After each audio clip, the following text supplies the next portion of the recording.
Hello friends, welcome to my channel. तो आज की इस वीडियो में हम पढ़ेंगे इंडियन जीके के कुछ इंपॉर्टेंट क्वेश्चंस जो कि आपके पहले भी एग्ज़ाम में पूछे जा चुके हैं और किसी भी कॉम्पिटिटिव एग्ज़ाम के लिए बहुत ही इम्पॉर्टेंट है।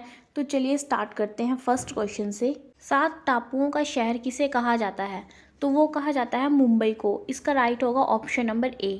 सो क्वेश्चन नंबर सेकंड है, भारत में पहला कृषि विज्ञान केंद्र कहाँ स्थापित हुआ था? तो वो हुआ था पुडुचेरी में। इसका राइट होगा ऑप्शन नंबर बी। और कौन से सन में स्थापित हुआ था? तो वो हुआ था 1974 में। सो क्वेश्चन नंबर थर्ड है, सर्वाधिक अम्लीय वर्षा किस देश में होती है? तो वो होती है नॉर्वे में। इसका राइट होगा ऑप्शन नंबर सी।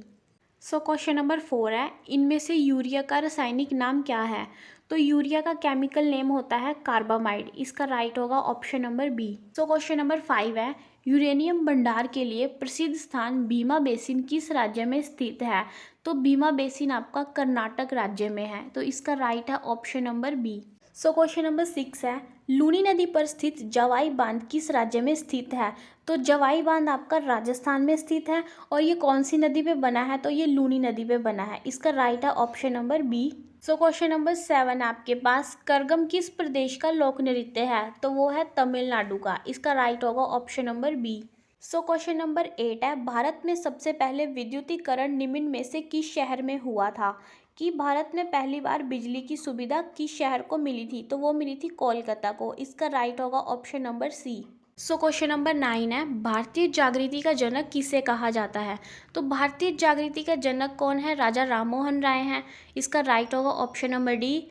और इन्हें आधुनिक भारत के निर्माता या आधुनिक भारत के पिता भी कहा जाता है। और क्वेश्चन इस टाइप से भी आ सकता है कि बंगाल पुनर्जागरण के पिता कौन थे? तो वो थे राजा राममोहन राय। और इन्होंने क्या किया था? ब्रह्म समाज की स्थापना की थी अगस्त 1828 में। कहाँ पे की थी? कलकत्ता में। सो नेक्स्ट है, भारत की किस चट्टान श्रृंखला को खनिजों का भंडार कहा जाता है? तो वो है धारवाड़ श्रृंखला। और ये कहाँ पे है? कर्नाटक में है। और जो ये श्रृंखला है इसकी रचना लगभग 4 अरब वर्ष पूर्व हुई थी। और इस श्रृंखला में लोहा, मैग्नीज, तांबा, लेड व सोना इत्यादि पाया जाता है। तो इसका राइट होगा option number B. So next question है, जम्मू कश्मीर में उरी बांध किस नदी पर स्थित है?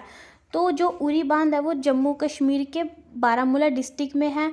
और वो झेलम नदी पर स्थित है। तो इसका राइट होगा ऑप्शन नंबर डी। सो क्वेश्चन नंबर नेक्स्ट है, कावेरी नदी का उद्गम कहाँ से होता है? तो कावेरी नदी का उद्गम ब्रह्मगिरी की पहाड़ियों से होता है। इसका राइट होगा ऑप्शन नंबर सी। और ये जो नदी है ये पश्चिमी घाट के ब्रह्मगिरी पर्वत से निकलती है। और ये 3 राज्य कर्नाटक, तमिलनाडु और केरल से होकर बंगाल की खाड़ी में मिल जाती है। ठीक है। और क्वेश्चन ऐसे भी पूछ सकते हैं कि किस नदी को दक्षिण भारत की गंगा कहा जाता है? तो वो भी कावेरी नदी को ही कहा जाता है। सो नेक्स्ट क्वेश्चन है, हेली धूमकेतु कितने वर्ष बाद दिखाई देता है? तो इसका राइट होगा ऑप्शन नंबर डी, 76 वर्ष बाद। सो नेक्स्ट क्वेश्चन है, निम्नलिखित में से किस शहर से होकर नेत्रावती नदी बहती है? तो जो नेत्रावती नदी है वो मंगलुरु शहर में बहती है। और मंगलुरु कहाँ पर है? ये कर्नाटक राज्य के दक्षिण कन्नड़ जिले में जो अरब सागर है उसके तट पर स्थित है। सो नेक्स्ट क्वेश्चन है, निम्नलिखित में से कौन सा स्थान जैन धर्म से संबंधित है? तो वो है रतनगिरी। इसका राइट होगा ऑप्शन नंबर डी। सो नेक्स्ट क्वेश्चन है, दामोदर नदी का उदय निम्नलिखित में से किस स्थान से होता है? तो जो दामोदर नदी है वो झारखंड के छोटा नागपुर क्षेत्र से निकलकर पश्चिम बंगाल में पहुंचती है। तो इसका राइट होगा ऑप्शन नंबर डी। और दामोदर नदी को बंगाल का शोक भी कहा जाता है। सो क्वेश्चन नंबर 17 है, निम्नलिखित में से किस नदी का उद्गम स्थान महाबलेश्वर है? तो वो है कृष्णा नदी का। इसका राइट होगा option number B. So next question है, इनमें से कौन सी नदी दक्षिण भारत की गंगा भी कही जाती है? तो जो गोदावरी नदी है उसे दक्षिण भारत की गंगा भी कहा जाता है। इसका राइट होगा ऑप्शन नंबर सी। नेक्स्ट है, भारत के पहले राष्ट्रपति का क्या नाम था? तो उनका नाम था डॉक्टर राजेंद्र प्रसाद। इसका राइट होगा ऑप्शन नंबर बी। तो इसी के साथ आज का लास्ट क्वेश्चन है, वायुमंडलीय दाब मापने का पैमाना है? तो वो है बैरोमीटर। इसका राइट होगा ऑप्शन नंबर ए। तो फ्रेंड्स, ये थे जीके के कुछ इंपॉर्टेंट क्वेश्चंस। तो बाकी के क्वेश्चंस हम करेंगे नेक्स्ट वीडियो में। और आपको मेरी ये वीडियो कैसी लगी है? अगर अच्छी लगी है तो वीडियो को लाइक करें और चैनल पे नए हो तो सब्सक्राइब करें। थैंक्स।